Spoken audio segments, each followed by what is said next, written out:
Welcome to the last frontier. It is also Philippines' best-kept secret. If you've been dreaming of an escape that feels less like a tourist trap and more like a scene from a high-budget adventure movie, you've found it. We are talking about Palawan, Philippines. This isn't just another island destination. It has officially been named one of the best places to go by global travel authorities. And today, I'm going to show you exactly why it's the ultimate bucket list trip this year.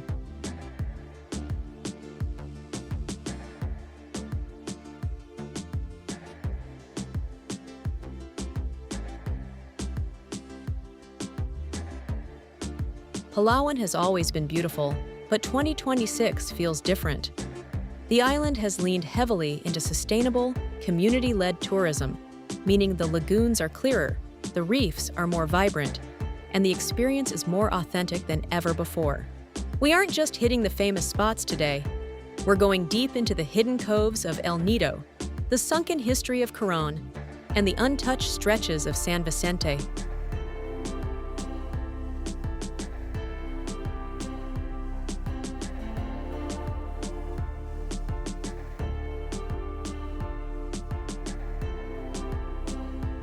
Our journey begins in Puerto Princesa, the gateway to the island. Most people just land here and head straight north, but that is a rookie mistake. You have to visit the Puerto Princesa Subterranean River. It's a UNESCO World Heritage Site and one of the new 7 wonders of nature. You'll paddle through a massive cave system with cathedral-like chambers that will make you feel tiny. But for an insider tip, stay for the evening Iwahig Firefly watching. Gliding down a pitch-black river while thousands of fireflies light up the mangroves like Christmas trees is a core memory waiting to happen.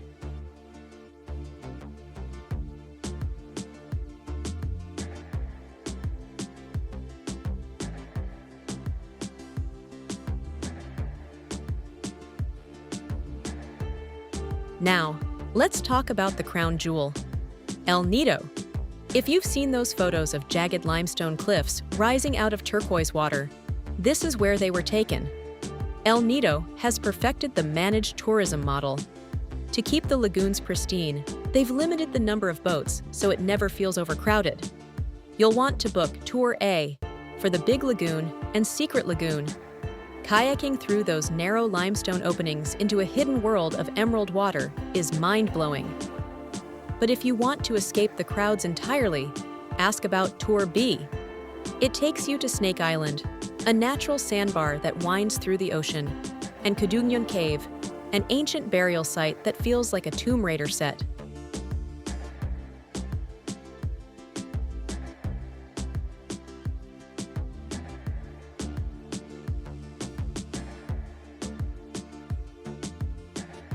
Before we head to the next spot, make sure to check the description below for everything you'll need for the perfect trip.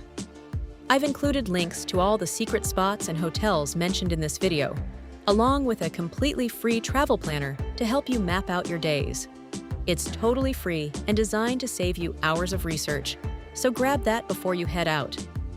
Moving on, we're heading to the best-kept secret of Palawan, San Vicente, and Port Barton.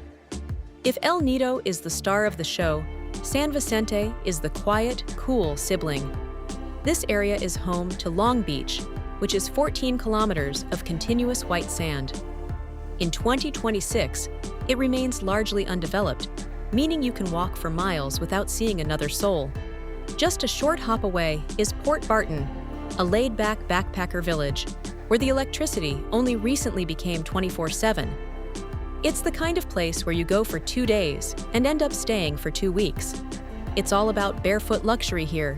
Think beachside hammocks, fresh grilled fish, and snorkeling at Turtle Spot, where you are almost guaranteed to swim alongside giant sea turtles.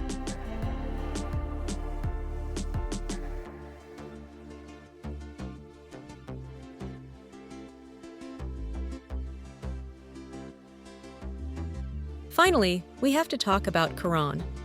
While El Nido is about the views above the water, Coron is all about what's beneath. This is world-class wreck diving territory. During World War II, a Japanese supply fleet was sunk here, and today those ships are covered in coral and teeming with marine life. Even if you aren't a scuba diver, you can snorkel over the Lusong Gunboat, which sits in such shallow water that the tip almost touches the surface. When you're done diving, head to Kayangan Lake. It's widely considered the cleanest lake in Asia. You have to hike up a small trail to get the iconic viewpoint, but once you plunge into that mix of fresh and salt water, you'll realize why Palawan keeps winning World's Best Island year after year. As we look toward the future of travel, Palawan is leading the way. They've banned single-use plastics across most of the island, and many of the resorts are now 100% solar-powered. Traveling here in 2026 isn't just about taking a vacation. It's about supporting a community that is doing everything right to protect their slice of paradise. By visiting, you're helping fund local conservation programs that protect the endangered dugongs and the vibrant coral gardens. Whether you're looking for high-octane adventure in the shipwrecks of Coron or total disconnection on the shores of San Vicente, Palawan has a magic that is hard to put into words.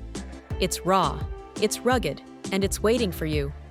Before I let you go, here are some quick logistical tips to make your trip a breeze. To get those perfect postcard views, visit during the dry season from December to May. If you want to avoid the crowds and save money, the shoulder months of November and June offer a great balance of decent weather and lower prices. Budgeting for paradise. Budget travelers. Expect to spend around $30 to $50 USD per day for hostels, local carinderia meals, and shared tours. For mid-range travel experience, expect to pay $80 to $150 per day. This will get you comfortable boutique hotels, nice seafood dinners, and private boat rentals. Standard island hopping tours across the island generally cost between $25 and $45 per person, including lunch.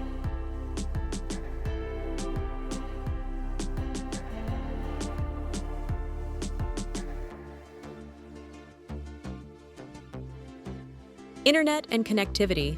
While 2026 has brought better 5G coverage to Puerto, Princesa, and El Nido, some remote spots like Port Barton can still be spotty.